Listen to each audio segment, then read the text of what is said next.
Today I'm in quarantine with Guernica from the Swedish high voltage rock and rollers Thundermother. Welcome, Guernica. Lovely to meet you. How are you? I'm actually doing really good. Are you in Stockholm? I'm in Stockholm, yeah. Well, right outside of Stockholm, but yes. It's really nice. It's super sunny today. It's finally feeling like summer, and so the weather is perfect, and yeah, I'm feeling good. A lot of fun stuff ahead of us. Are you in lockdown over there? Yes, but the lockdown in Sweden is nothing compared to the lockdown that you guys have. Yeah, now you've got big news. You're in the band. You're due to release your fourth studio album, which is called Heatwave, at the end of July, 31st of July. Mm-hmm. So 13 tracks on it, I believe. Yes, that's right. I'd like you to tell us all about it. Well, where should I start? We recorded the album in January and beginning of February. Our producer, with the producer called sorry, God, I'm still like not really. I know who you're going to say. Danish producer. Yes. Søren Andersen. The one. And we co-wrote some songs with him, and we just really hit it off. So we wanted him to produce our album, and we got him to do it, which is we were super excited about. I've seen it described as the musical expression of the lifestyle of the band. So would you say that's the case, more so than your previous albums? Well, I would say with this this album, we've the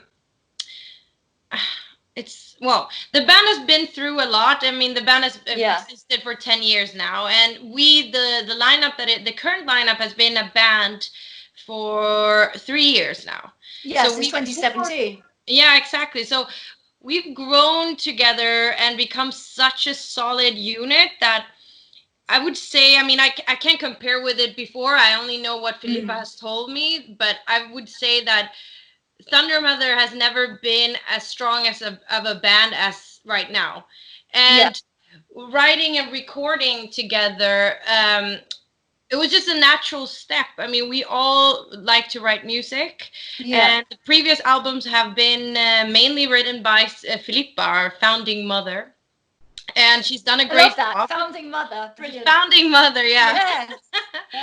And she's done a great job doing that. But now that, I mean, we've just, we've become just a really, really solid unit, and it was just a natural step for all of us to get included in that process, because we want to do this. We want to take over the world. We want to do everything together, and writing music is a very, very important part of that. Yeah. And we all have things that we want to express musically, lyrically, and blah, blah, blah. And on this album, we've managed to do that. And I think finally we've managed to create like our own unique sound. I mean, it's obviously very classic rock. The DNA, the Motorhead, AC/DC DNA is still there, and it won't ever change. But being that we're 4 members with very different musical backgrounds, we all, I mean, obviously within the rock genre, we've managed to still create something fresh, And that's what I'm really, really excited about this album, and to show it to the world, because it's like you still get the classic rock thing, but finally we're starting to make our own little path within that, the classic style. Yeah. And like you said, the band completely reformed 3 years ago, and now this is probably the first time ever that all 4 members are contributing as much as they are now to the writing and to the sound as a whole. Now, I've heard that your intention is world domination. Hell yeah! Tell me what that looks like to you. Well, I have the same plans, so we must make sure that we're on the same wavelength here. Well, basically, I think kind of going in the steps of this band right here. No.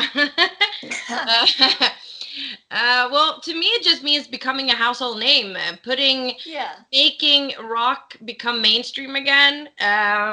Being part of that change where, just rock is in the forefront, like it used. I mean, what will it take for that to happen? Do you think, for rock to become more mainstream? And if it does become more mainstream, will it lose fans? Inevitably, that tends to happen with bands that have had fans for a long time. then they get sort of a bit more famous, and then, you know, they get a lot of new fans who didn't know them from the beginning, and then the old fans don't really think they're cool anymore. But what will it take, do you think, for rock in general to become more mainstream? Well, like it was probably in the 80s, 90s. Yeah, exactly. Like I always think about like for like the 80s, and then when grunge took over and all these like little, you know, how it's been like that. Yeah. And now it's like rock has been away for way too long. And it has, but it's so strong. And I don't know. Well, I know that you've got a strong scene over in Sweden, and we've got a huge scene over here. But it's still fairly underground to an extent. You know, there's a lot of support on social media, but it's not really broken through to the mainstream. No, that is true. And all the bands that are mainstream have been around for over 20 years now. So, I mean, they're going on their, like, you know, their Legends tour. You know what I mean? Like, they've already done it. And they're amazing, all these bands. And because I think about Foo Fighters, and they're not that young anymore.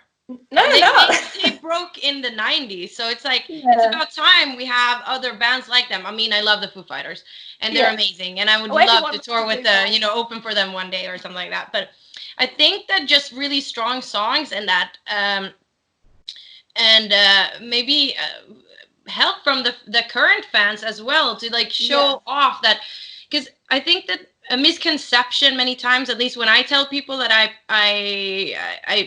I do rock music, they think it's metal, you know? I get the same thing, actually, because I specialize mainly in rock, and, you know, I'll have some friends, you know, from going years back, and they'll say, oh, well, you know, I'm not really into the same sort of heavy metal as you. And it's just, that's all it is to them. It's just heavy metal is just like growling, and, you know, and there's so much more to the rock scene than that.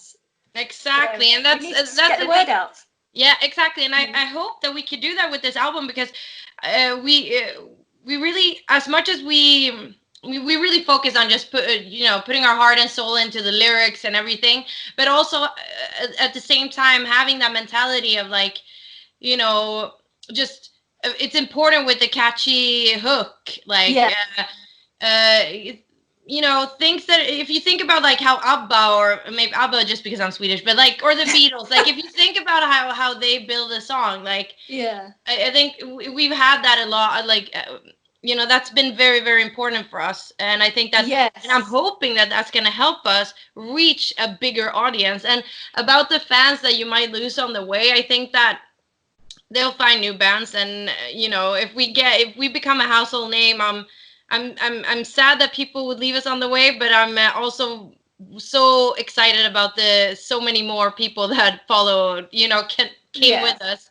So I mean, that's just a give or take. If there's always gonna be people that are like, oh my god, the first album or whatever, that demo that nobody has ever heard is the best thing ever. And you're always gonna get that, aren't you? You're always gonna get people saying, oh well, they're not as good as when they did the first one, or you know, or the original lineup, or whatever it is. That to me is strange, because it's like, obviously we as musicians grow and it sounds better and we get a bigger budget, so we can actually produce the kind of musical, like, you know, sound quality that we enjoy hearing. And so people that are like bitter and negative and just hating like that, they can just like they can find something new. There's tons of bands that need fans, so then they can go ahead and support the new people coming up.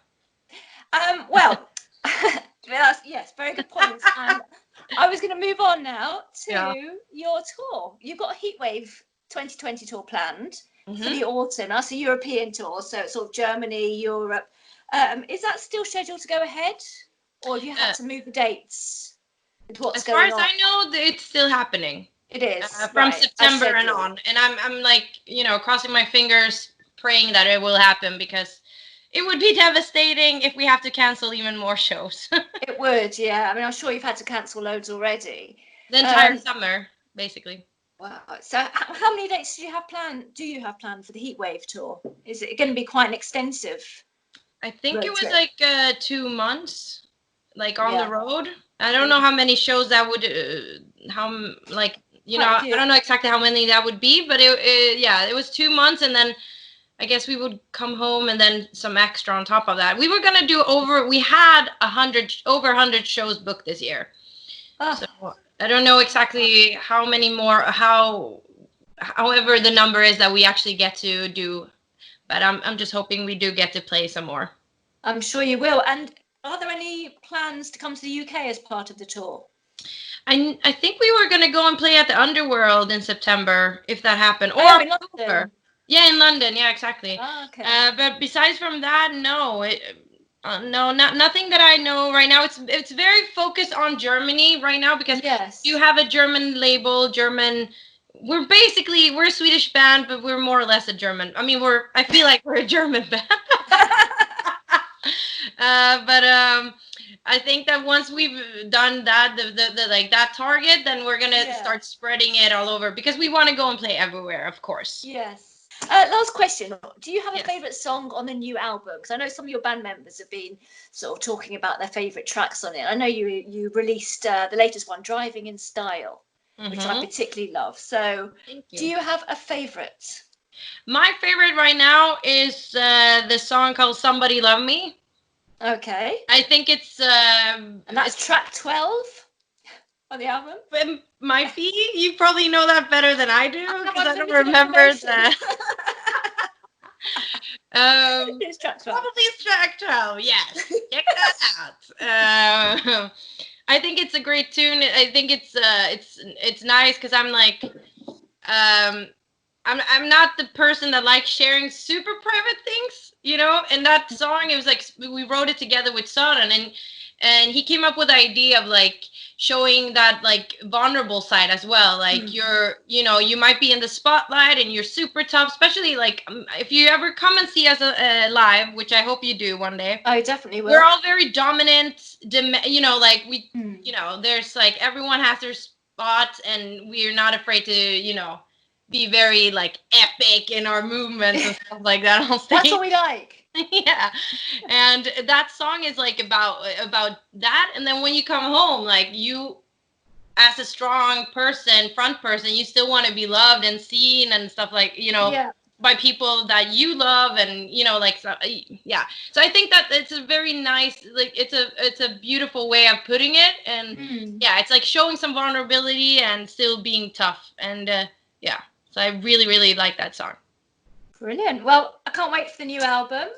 Best of luck for your upcoming tour, and I really hope to see you in the UK soon. Thank you. I hope so too. Love to everyone in the band, and all the best for the rest of the lockdown, or not lockdown, as things might be in Sweden. Yes.